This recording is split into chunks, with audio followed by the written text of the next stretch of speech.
Olá, amigos, sejam todos bem-vindos ao nosso estudo de hoje. Que possamos elevar nossos pensamentos junto para o Mestre Jesus, para que possamos ter boas companhias, bons espíritos, que nos inspirem, nossos anjos guardiões e protetores, aqueles que possam nos trazer bastante fluido bom, positivo para as nossas vidas, principalmente para agora, para esse momento de estudo, onde nós vamos concluir essa parte sobre choque anímico. Eu gostaria de iniciar com a mensagem de Emmanuel, que eu achei muito importante para todos nós nesse nosso momento, porque ele fala justamente no livro Emmanuel por Emmanuel, no capítulo 36, onde ele trata sobre os trabalhadores da verdade. E ele fala o seguinte, que nos tempos atuais, todo o trabalho de quantos se devotam à disseminação das teorias espiritistas deve ser o de colaboração com os estudiosos da verdade. Não é o desejo de proselitismo ou de publicidade que os deve animar, porém, a boa vontade em cooperar com seus atos, palavras e pensamentos a favor da grande causa. Todos nós objetivamos, com a nossa árdua tarefa, ampliar o conhecimento humano com respeito às realidades espirituais que constituem a vida em si mesma, a fim de que se organize o ambiente favorável ao estabelecimento da verdadeira solidariedade entre os homens. A fenomenologia, nos domínios do psiquismo, em vosso século, visa o ensinamento, a formação da profunda consciência espiritual da humanidade, constituindo, desse modo, um curso propedêutico para grandes lições do porvir. Esse propedêutico que ele fala, que Emmanuel fala, é aquela interpretação inicial, um estudo para iniciantes, básico, estudo básico. É o que nós estamos fazendo aqui.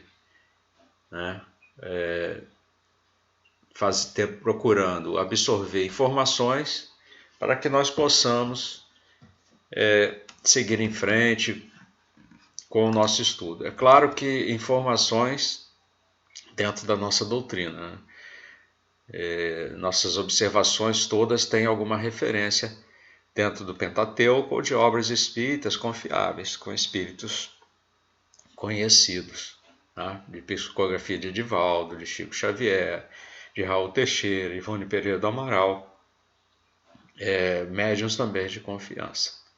Tá ok? Vamos lá? Então, dentro desse texto que eu acabei de ler, eu gostaria de fazer um questionamento para vocês. Qual trabalho a fazer? Pensa um pouco, qual é o seu trabalho a ser realizado? Porque esse é um trabalho de cada um. Vai depender de cada um. Porque por isso que é o nome indivíduo. É um só. Tá? Apesar de nós termos os espíritos que nos influenciam, muito nos influenciam, e de nós estarmos em provas e expiações, porque é um momento difícil, que eu costumo dizer, aquela arena com os leões, aquelas esfacelações de corpo, arrebentar para cá, para lá, puxar com carros, cordas, isso aí já passou. Agora a nossa arena é na nossa consciência. Nós estamos envolvidos muito mais agora com as nossas percepções, nossa sensibilidade, essa parte mediúnica. Não precisa ter aquela mediunidade ostensiva, lembrando que todos somos iguais, até mesmo o que tem mediunidade ostensiva. Não há nenhum ser espetacular, que deva se colocar num pedestal, não. Todos nós somos iguais. E estamos todos em provas e expiações. Por mais que alguém queira falar que já venceu muita coisa, que hoje é uma boa pessoa, conforme o Chico falava, não agita o fundo das águas do lago calmo e cristalino, que lá no fundo ainda tem muito lodo, muita lama. Então nós precisamos ainda nos espiritualizar muito mais. E é chegada a hora. Então, a resposta eu coloquei da seguinte maneira: alguns vão ficar ociosos, outros apenas irão ouvir palestras. Alguns gostam somente de assistir explanações. Você pode ficar em casa lá assistindo vídeos. O principal que eu deixei em negrito é estudar a nossa doutrina e o Evangelho, colocando em prática como redivivo no dia a dia. Ou seja, está bem claro ali. Assim como Cristo é nosso modelo, e guia, esse é o exemplo dele, que nós sejamos também exemplos. Não vamos conseguir alcançá-lo, nessa nossa fase de provas e expiações, desse planeta, desse mundo que nós estamos vivendo agora. Mas Deus sabe disso. Mas Ele quer que todos nós sigamos o caminho do bem, a caminho de nossa própria evolução. Então, dentro da capacidade de cada um, se você o faz, você está no caminho e vai agradar a Deus, porque todos nós somos servos de Deus. Então, você escolhe o que é melhor para a sua própria evolução, para que ela seja plena ou então estacionária. É a escolha de cada um. Ninguém é obrigado a ser bonzinho. Assim como ninguém é obrigado a ser malvado. Não é mesmo? Isso vai estar no caráter de cada um, no controle que cada um tem dos seus pensamentos. Por isso que nós estamos estudando aqui, nesse finalzinho de choque mediúnico, choque anímico, sobre o pensamento. Porque faz parte. O pensamento é tudo para o espírito. É a sua respiração, a sua vida. É o pensamento. O espírito não para de pensar. Ok? Vamos lá? Eu coloquei uma observação minha, um comentário. Então, já estou falando aqui. Comentário é meu. Emmanuel nos chama a perceber que precisamos cautela e vestir a camisa do Espiritismo, buscando sempre a verdade na divulgação de nossa doutrina sem fazer proselitismo. Já sabemos que o Cristo é o nosso modelo e guia, e que ele divulgou seus ensinamentos através de exemplos. Em Mateus, no capítulo 5, no versículo 48, lemos acerca de um mandamento do Senhor que muitas vezes desprezado por muitos, pelo fato de não entenderem a simplicidade e a beleza dessa verdade.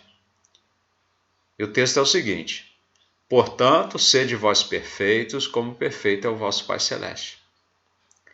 Deus sabe que estamos ainda em provas e expiações.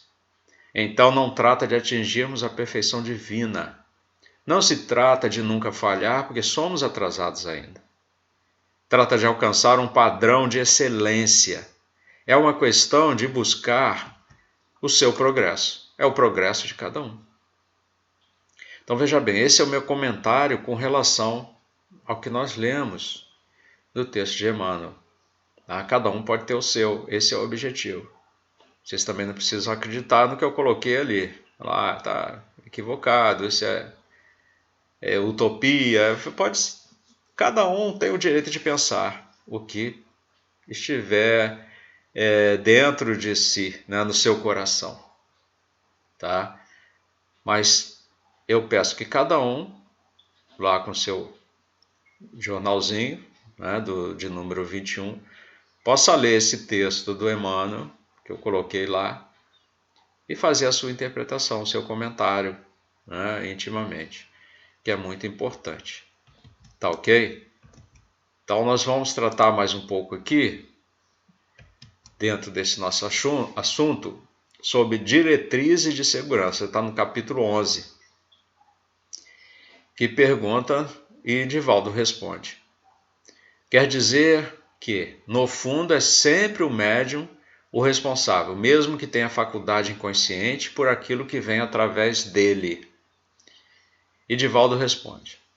Daí dizer-se que em todo fenômeno mediúnico há um efeito anímico, assim como em todo fenômeno anímico há uma expressão mediúnica. Por melhor que seja o pianista, o som é sempre do piano. Essa resposta do Divaldo nos faz esclarecer que animismo não é o nosso cérebro. É interferência ainda da matéria sobre o espírito. E vice-versa, às vezes o espírito está vencendo a matéria. Então seu animismo vai ser muito menor. Porque aquilo que as nossas impressões, que nós passamos ao entrar em contato com um espírito sofredor, são impressões que podem afetar muito é claro, afetarão o espírito sofredor. Em alguns casos, dependendo de quem seja, nosso irmão lá do outro lado pode afetar muito. Depende do estado que ele se encontra. Então, por isso, o conhecimento de si mesmo.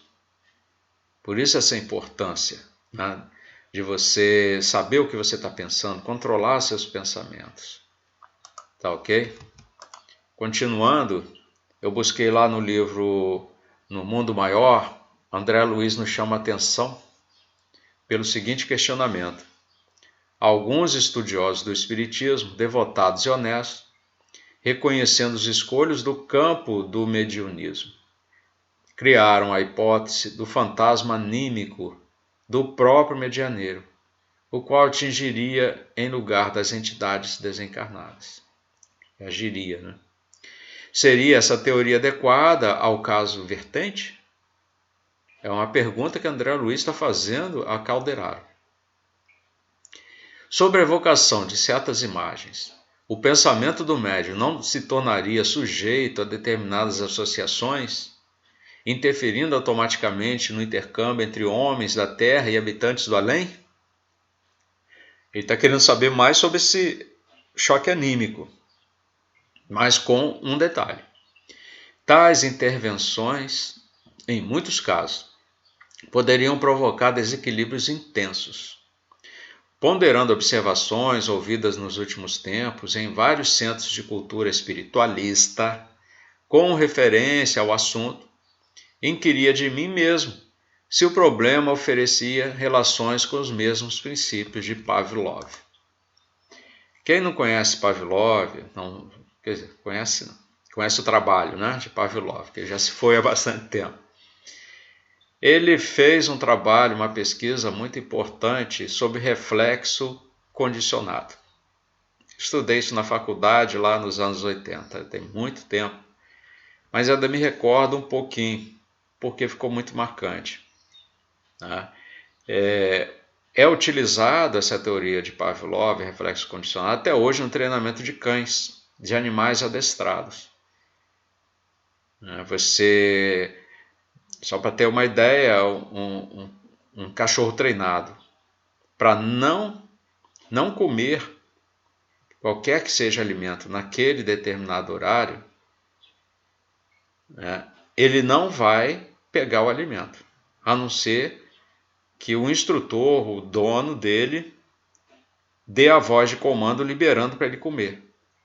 Se você colocar um alimento num cão treinado para não comer, ele vai salivar até não poder mais. E Pavlov se aproveitou dessas oportunidades para concluir, para fazer o trabalho dele de reflexo condicionado. E nós vemos isso, André Luiz está enxergando isso dentro desse animismo, dentro dessa operação toda de espírito encarnado, junto com espírito desencarnado, perispírito a perispírito, e outras situações, né, que acabam se tornando obsessões, ele está enxergando um pouco desse reflexo condicionado da teoria de Pavlov, tá? Que é o que ele coloca aqui.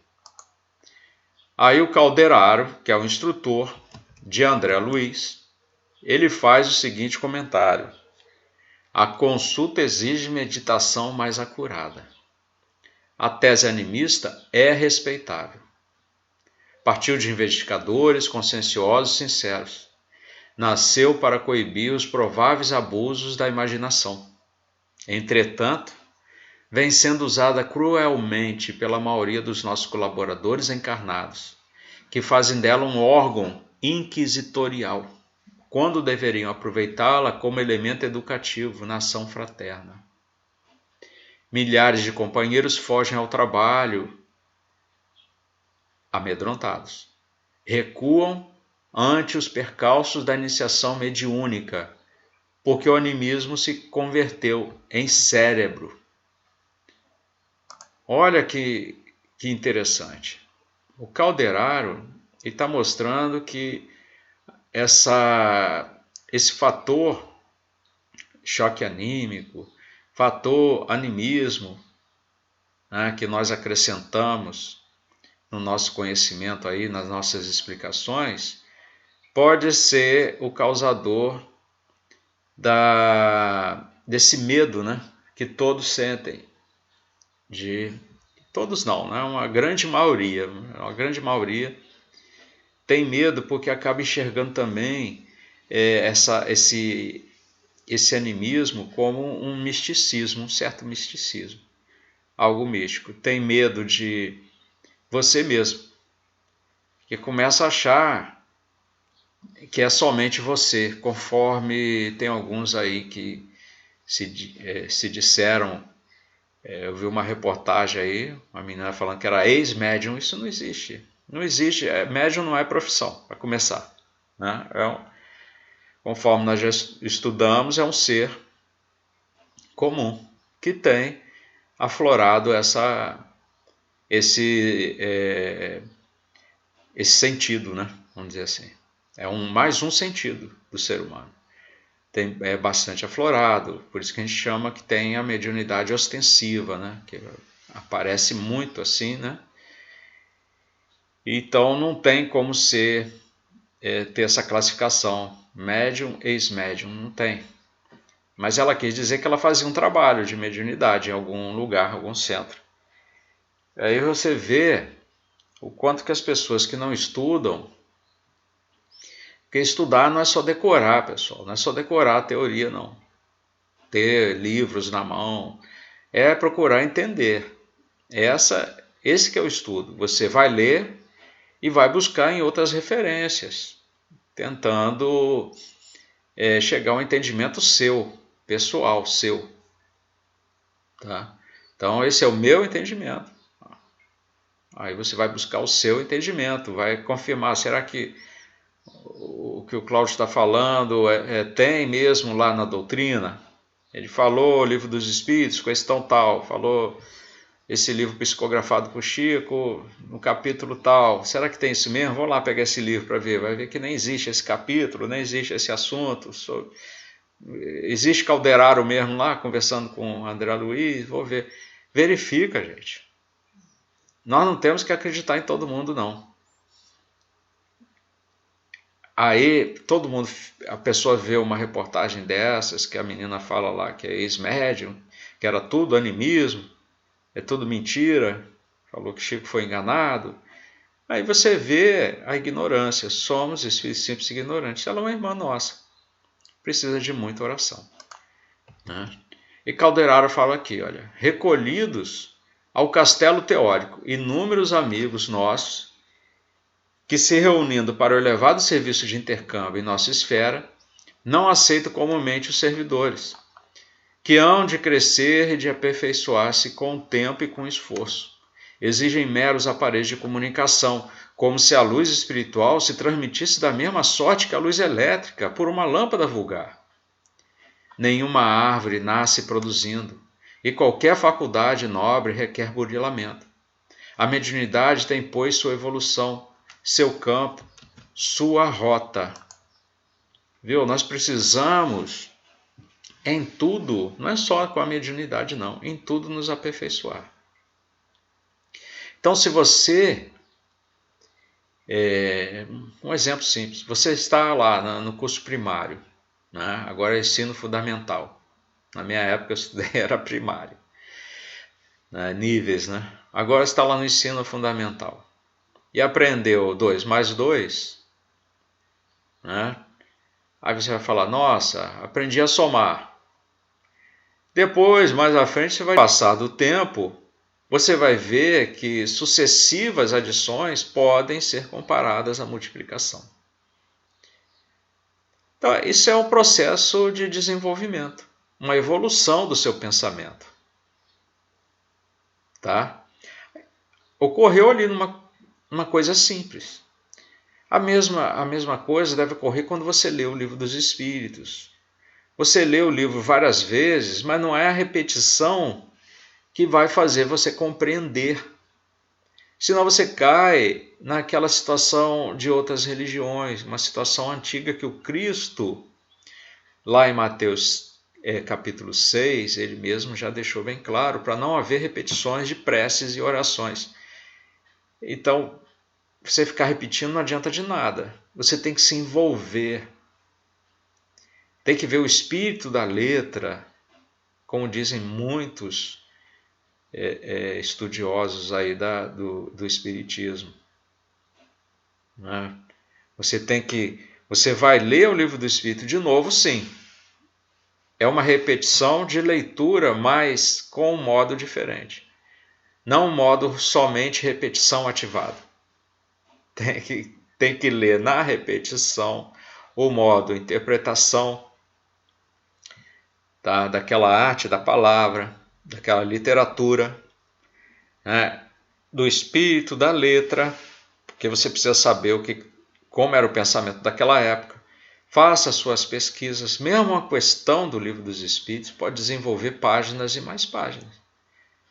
O que é Deus? Causa primária de todas as coisas. Não é só isso que você pode obter dali, não. Essa leitura, eu já sei essa questão, já sei a resposta dos Espíritos, estou satisfeito. Não. Pesquisa, você vai achar na revista espírita estudo sobre isso que Kardec fez, páginas e mais páginas. Na Gênesis.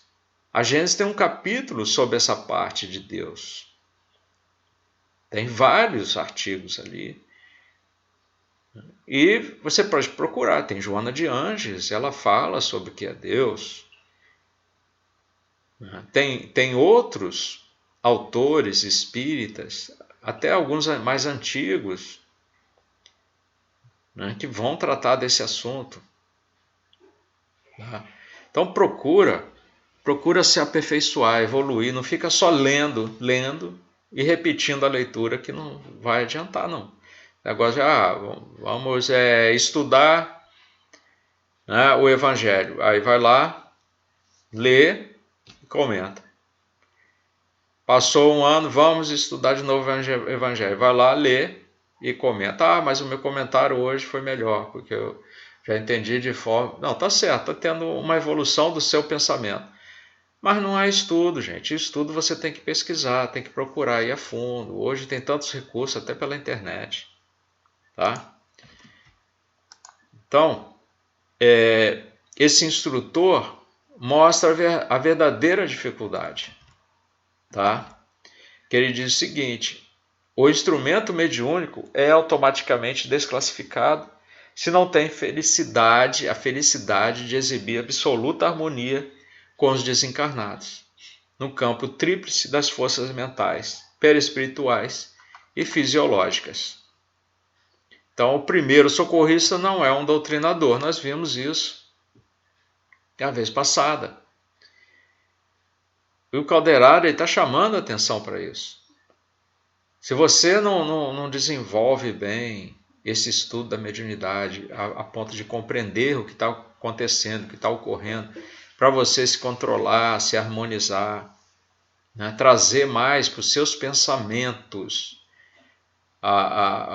o Evangelho de Jesus, né? A nossa doutrina espírita, porque as outras religiões não interessa, elas têm observações boas, importantes? Têm.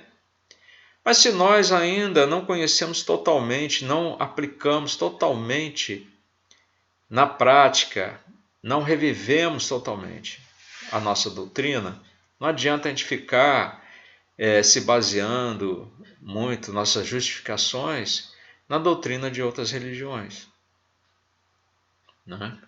Nós devemos ter respeito sim por elas, porque são nossos irmãos.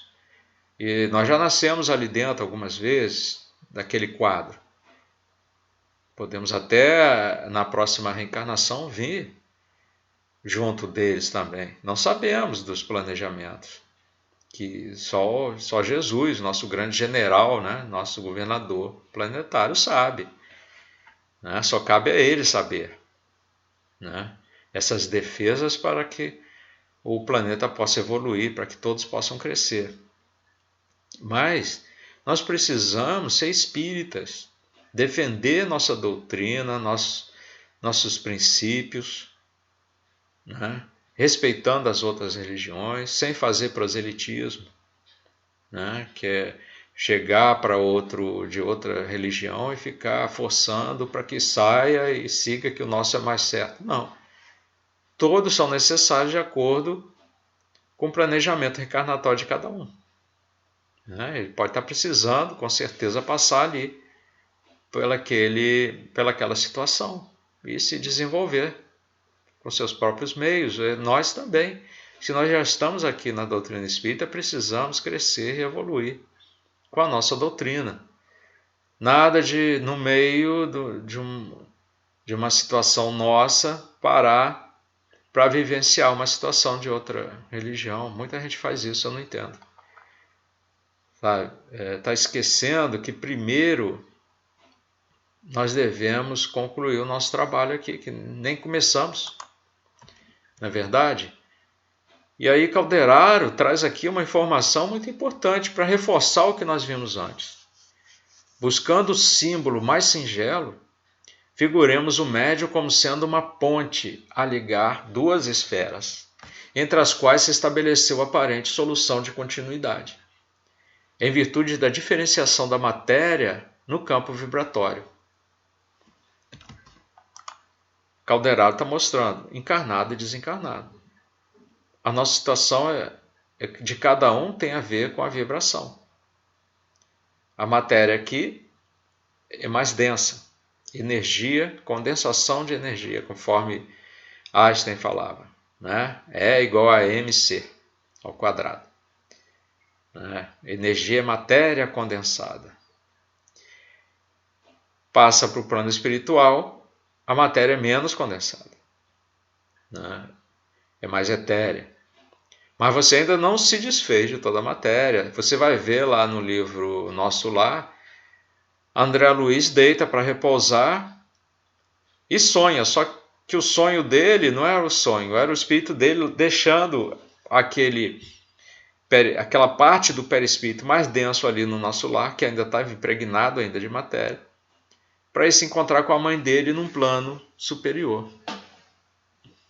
E ele acha que é um sonho no início, fica ali impressionado. E depois ele vê que não é nada disso. Porque, na verdade, nós ainda continuamos encarnados depois com a matéria mais sutil.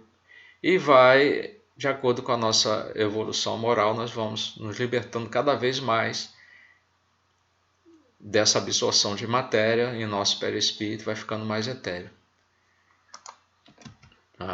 Então, para ser instrumento relativamente exato, é imprescindível haver aprendido a ceder. E nem todos os artes da oficina mediúnica realizam, a breve trecho, tal aquisição que reclama devoção à felicidade do próximo, elevada compreensão do bem coletivo, avançado espírito de concurso fraterno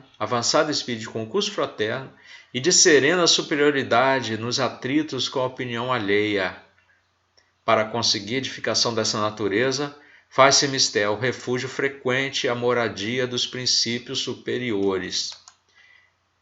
Calderaro está pedindo ali, está mostrando, não pedindo, está mostrando esse caminho, é um caminho difícil. Não se consegue chegar a esse ponto tão fácil assim. É o caminho nosso da evolução. Nós devemos ter isso em mente. Se não tivermos, ainda estamos estacionados aqui em provas e expiações. Mas se tivermos, quem sabe, na próxima já não estaremos bem melhores do que hoje. Então a mente do servidor há de fixar-se nas zonas mais altas do ser, onde aprenderá o valor das concepções sublimes, renovando-se e quintessenciando-se para constituir elemento padrão dos que lhe seguem a trajetória. O homem, para auxiliar o presente, é obrigado a viver no futuro da raça. A vanguarda impõe-lhe soledade e a incompreensão, por vezes dolorosas. Todavia, essa condição representa artigo de lei que nos estatue adquirir para podermos dar. Ninguém pode ensinar caminhos que não haja percorrido. Essa é a pura verdade. Nós precisamos ter a experiência.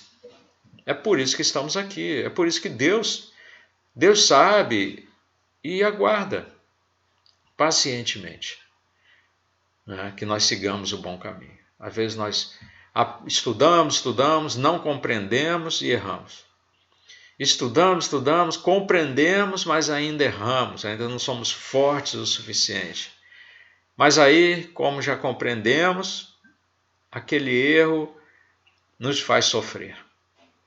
E quando sofremos muito, nos transformamos, porque o sofrimento é um santo remédio, principalmente nesses casos, em que já compreendemos e estamos sofrendo por sabermos que o mal fizemos. Aquele mal que poderíamos ter evitado. Muitas vezes, somente nosso pensamento. Nossa consciência hoje é essa grande arena, conforme eu disse. Tá? Então, nós vamos ficar por aqui e daremos continuidade na nossa próxima aula, porque esse estudo 21, ele é bem grande, bem extenso. Vamos dividi-lo em 2 partes. Então, agradecemos muito a presença de vocês. Estudem, pensem bem nesse assunto. Leiam um jornalzinho. Aqueles que gostam só de assistir, procurem fazer anotação, pesquisar, né, nos livros, para chegar às suas próprias conclusões. E continuaremos aqui esse nosso tema para finalizar essa lição 21, né, na próxima vez. Um forte abraço a todos, que Jesus continue iluminando nossos corações.